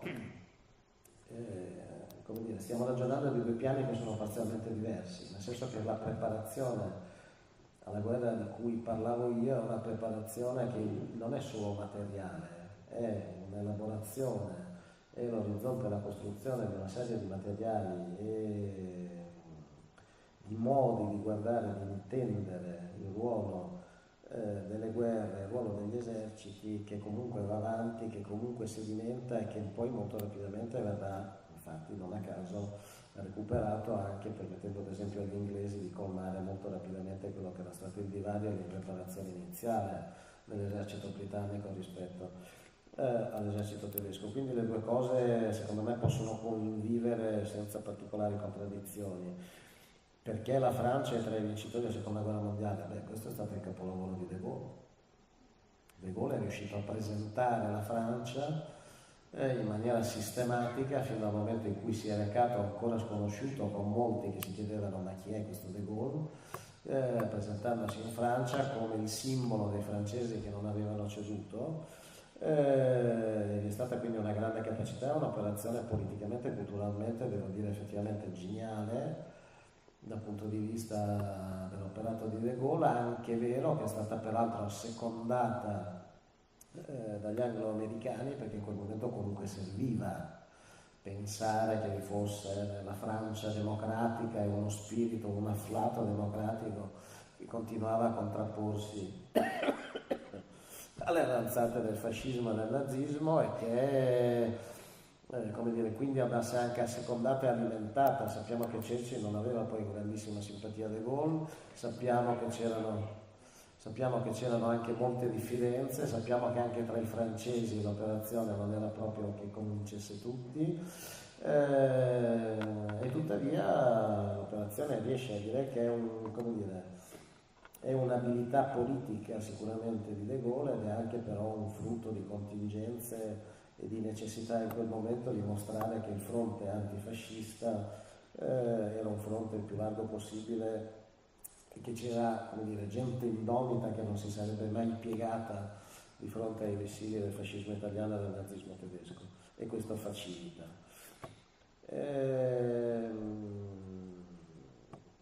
La familiarità con la violenza e la morte, io credo che questo sia sempre un passaggio chiave. Qualcuno ha ad esempio scritto che la prima guerra mondiale si rende possibile perché ci si era dimenticati dopo un secolo che cosa avevano rappresentato le guerre napoleoniche e la devastazione dell'Europa da parte degli eserciti francesi nel corso di quelle guerre. Allora io credo che in questo ci sia del vero, credo cioè che società che progressivamente perdono il rapporto diretto con l'esperienza di guerra, che non è solo il fatto che siano paesi che sono stati in guerra recentemente, ma anche che si vanno sempre più, come dire, sfilacciando il passaggio di testimone tra le generazioni rispetto all'esperienza di guerra, e credo che questo ad esempio riguardi l'Europa contemporanea, quella nella quale viviamo noi, in cui questa centralità che fino ad alcuni anni era determinante e fondamentale della memoria dell'esperienza della seconda guerra mondiale, a mio modo di vedere si va di molto attenuando e sempre di più rendendo retorica ed astratta. Ecco, però credo che appunto questa prossimità, questa vicinanza, il ricordo, i sedimenti culturali che rammemorano dell'esperienza della violenza e della morte siano fondamentali da questo punto di vista. In questo caso credo anche che appunto, ma questo ormai storiograficamente è stato abbondantemente scritto e detto, che come dire, l'esperienza della prima guerra mondiale, la quantità della morte, la fabbrica della morte nei campi della prima guerra mondiale ha familiarizzato con un processo di disumanizzazione e di brutalizzazione che poi consente in una qualche maniera che quando la guerra finisce però le violenze continuino in Europa, e che comunque vi sia, come dire, una pratica, un'esperienza tale, una quotidianità di rapporto con la violenza e con la morte che è meno estraniante di quella che ad esempio è la nostra esperienza, ed è quindi ad esempio la nostra possibilità ad esempio nelle funzioni di insegnamento e di rapporto con i giovani, di restituire questo tipo di rapporto, perché oggi non vi è quella familiarità con la violenza, e perché decenni, diciamo, di condanna delle forme di violenza, di condanna delle forme della guerra, ha in una qualche maniera creato, sì, certo, forse degli effetti positivi sul piano della cultura e esperienze di pace, nello stesso momento però ha paradossalmente reso parzialmente incomprensibile che cosa sia davvero una guerra, che cosa sia davvero una violenza, ha fatto in modo che la si reputi sempre di più qualcosa di distante, di altro da noi, che è spiegabile solo con determinate ragioni, solo con determinati eccessi, che non fa parte cioè del pedigree, delle culture e delle esperienze della società. Quindi sì, credo che la questione della familiarità sia una questione assolutamente dirimente. Rispetto alla prima guerra mondiale vorrei anche ricordare che lo sguardo sui soldati che venivano mandati al macello in tutta Europa è anche uno sguardo di razzismo sociale, perché noi stiamo parlando di masse di contadini, di masse di diseredati, di masse di classi subalterne che erano considerate, come dire, non dico subumane perché sarebbe esagerato, ma che erano comunque considerati, come dire, comunque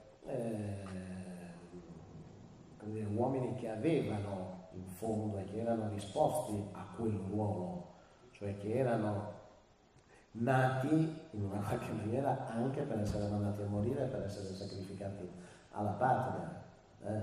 Ci sono molte le letture che si potrebbero fare, ve ne consiglio una di inusuale, poi peraltro non è un testo facilmente, che si trova facilmente nelle nostre biblioteche, ma se voi vi andate a leggere un libro interessantissimo, pubblicato nel 1917, di padre Agostino Gemelli, Il nostro soldato, pubblicato da Treves, voi vi ritrovate la descrizione di Gemelli che lavorava come ufficiale medico presso ospedali psichiatrici dove si curavano anche e si cercava di capire perché c'erano uomini che si infliggevano ferite per non andare a combattere, dove si studiavano i traumi di guerra. Beh, insomma, questo è un testo estremamente interessante perché in realtà con un linguaggio apparentemente pulito, settico, scientifico, viene restituito uno sguardo in cui il nostro soldato, appunto, è una sorta di essere inferiore, che non è culturalizzato, che non è in grado di avere la stessa sensibilità e la stessa comprensione delle necessità della vita che hanno altri gruppi sociali, che deve essere sostanzialmente rimesso in sesto e curato per andare a essere rimandato al fronte. Stiamo parlando di un uomo come appunto Agostino Gemelli. Voglio dire, è diffusissima la cultura che vede, che guarda questi uomini come uomini che assolutamente, come dire, possono essere spesi sul campo di battaglia. Il problema non è solo Cadorna, è che quello è un sentire comune, una rappresentazione culturale egemone in coloro che appunto gestivano il potere, che avevano strumenti culturali, che presiedevano il funzionamento della macchina organizzativa della mobilitazione. In più domande è venuta fuori la questione, e con questa direi che mi pare che possiamo concludere, che qualcuno ha detto che i forni sono una cosa nuova nel nazismo. Questo è vero, però è anche vero che i forni non erano stati pensati fin dall'inizio. Vi ricordo che è una soluzione tecnica che viene utilizzata improvvisamente, perché anche ad Auschwitz non si usavano i forni all'inizio, ma si usavano nelle fosse comuni, venivano usate delle rotaie sotto le quali venivano buttati i morti, i cadaveri con sotto catastre di legna e di benzina che bruciavano continuamente. Poi in realtà era troppo lento lo smaltimento dei corpi, si pensa continuamente di perfezionare, quindi non vorrei sembrare troppo brutale, ma sembra quasi più un problema di perfezionamento tecnico che di innovazione. Però questo che cosa mi fa dire? Mi fa dire anche attenzione, perché teniamo presente una cosa, che la Shoah è la distruzione del popolo ebraico, e non solo del popolo ebraico, ha a che fare con la guerra, ma non è un fatto direttamente connesso alla guerra. Quello che secondo me dobbiamo dire è che la guerra è ciò che rende possibile, nell'ambito del contesto bellico,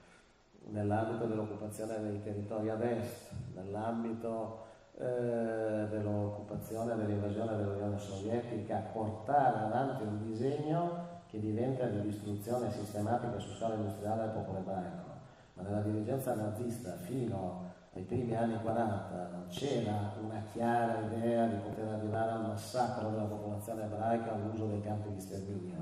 Ci si arriva man mano.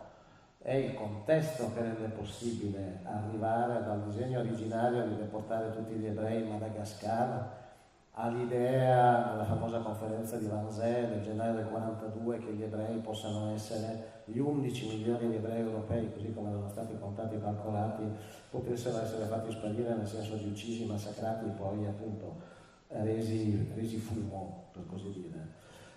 Ciò avviene nel contesto della guerra, la guerra lo rende possibile appunto per l'occupazione dei territori, perché dietro alle 150 divisioni della Wehrmacht che invadono con l'operazione Barbarossa dell'Unione Sovietica ci sono questi Einsatzkommando che vengono spediti per la cattura della popolazione ebraica e la sua scomparsa, ma anche questi, persino questi, nella fase iniziale ricorrono molto spesso ai collaborazionisti, ai lettori, ai lituani, agli ucraini, che uccidono ebrei, che non vengono uccisi direttamente dai tedeschi, che li uccidono con delle mazze ferrate, che fanno delle enormi, passate il termine, feste di morte, ricorrendo all'antisemitismo in parte di questi gruppi della destra di questi paesi che erano stati occupati, ma non siamo ancora neppure in quel momento del 41 in una logica ancora di distruzione sistematica su scala industriale attraverso i campi di sterminio, di uccisione degli ebrei e poi di tutte le razze inferiori, degli slavi, di tutti i dissidenti politici, eccetera, eccetera, eccetera, cioè di tutte le varie categorie e tipologie che finiscono nei campi di sterminio. Quindi la Shoah, la violenza di guerra e la violenza nazista intesa come violenza sterminazionista di pezzi interi, diciamo, di popolazione per ridisegnare il quadro europeo, non sono due cose esattamente coincidenti. Quindi io oggi ho insistito, questo era anche il tema che mi era stato affidato, a ragionare della guerra, quindi del fenomeno bellico e delle caratteristiche che porta con sé. La questione della Shoah sta dentro il contesto della guerra, la guerra la rende possibile da un certo punto in poi. Se non ci fosse stata la guerra non ci sarebbe probabilmente stato quel salto di qualità, benché, come noto, i campi di concentramento vengano attivati subito, come il primo sin dall'inizio del nazismo e, come in parte vi suggerivo, in realtà lo stesso strumento campi di concentramento è precedente all'esperienza dei tedeschi. Ma la Shoah non è un fatto direttamente ascrivibile alla violenza bellica, anche se mi rendo conto che non sempre fare queste distinzioni e tipologie di violenze può essere immediatamente comprensibile o concepibile, però stiamo proprio parlando di processi culturali, di pratiche, di esperienze che sono diverse. L'una è possibile nel contesto dell'altra, ma a mio modo di vedere le genealogie di queste due diverse forme di violenza hanno percorsi paralleli ma distinti. Quindi in questo caso, come dire, sì, ecco, non tenderei a non fare un passo indietro, a non tornare agli anni 50 quando le violenze del nazismo erano tutto ciò che era violenza, dalla violenza di guerra alla violenza dei campi di sterminio, alla violenza ai danni dei prigionieri di guerra e via discorrendo. Se c'è un percorso che la storiografia ha fatto negli ultimi 20 anni, e non parlo solo di quella italiana, ma di quella italiana nel contesto di una ridefinizione internazionale di questo atteggiamento e di questo sguardo verso la violenza, è proprio quello di distinguere, ma non perché gli storici improvvisamente abbiano un afflato pulp, diciamo così, che li porta a guardare la violenza con un occhio partecipato, ma perché io credo quando negli anni 90 si è riaffacciata all'esperienza della guerra, della violenza, ma anche all'esperienza della violenza più cruda, quella etnica, quella razziale, nel cuore d'Europa, prima con la guerra della ex Jugoslavia, poi con quello che è successo nel Ruanda-Burundi, poi con le guerre del Golfo in avanti, da quel momento in poi la guerra, la violenza è tornato a essere un fenomeno che ha interrogato gli storici, così come i cittadini in generale dell'Occidente, per capire che cos'è che di nuovo lo rendeva possibile quando si pensava che la violenza e la guerra, come nel 1945, in una qualche maniera, certo non erano stati eliminati, ma erano però stati messi sempre più agli angoli, sempre più contenuti, sempre più regolati. Poi gli anni 90 in poi ci restituiscono il fatto che tutto ciò non è vero e che improvvisamente ci si riaccendono questo tipo di episodi, proprio conferma di quello appunto che dicevo prima, cioè che esistono elementi culturali che continuano ad operare e che improvvisamente si riaprono ed emergono. Però la storiografia dagli anni 90 in poi che cosa ha fatto? Ha fatto esattamente questo, un'opera attenta di distinzione delle diverse forme e tipologie di violenza, perché questo serve a cosa? Non appunto a fare della contabilità macabra di morti e delle forme di violenza che vengono inflitte alle vittime, ma perché questo in una qualche maniera è considerato un modo di fare un passo in avanti nella conoscenza, cioè di individuare quali sono i vari filoni, diciamo, che confluiscono a caratterizzare questo quadro di violenze e quindi per riuscire, andando a ritroso, a distinguere quali sono i vari momenti storici, i vari eventi, i fatti, i fenomeni che consentono l'accumulazione di esperienze, di memorie, di pratiche che poi rendono possibile quello che appunto è stato consegnato davanti ai nostri occhi. Quindi ecco, in questo senso anche qui terrei a tenere distinti due piani. L'esperienza della Shoah è una cosa, l'esperienza della violenza di guerra, e non faccio delle granatorie, non è che una cosa è più grave dell'altra, sono facce della stessa medaglia, che però hanno delle ragioni diverse, e il nostro compito è quello di individuare e di distinguere a fini di comprensione, non di fare un unico calderone delle varie forme di violenza.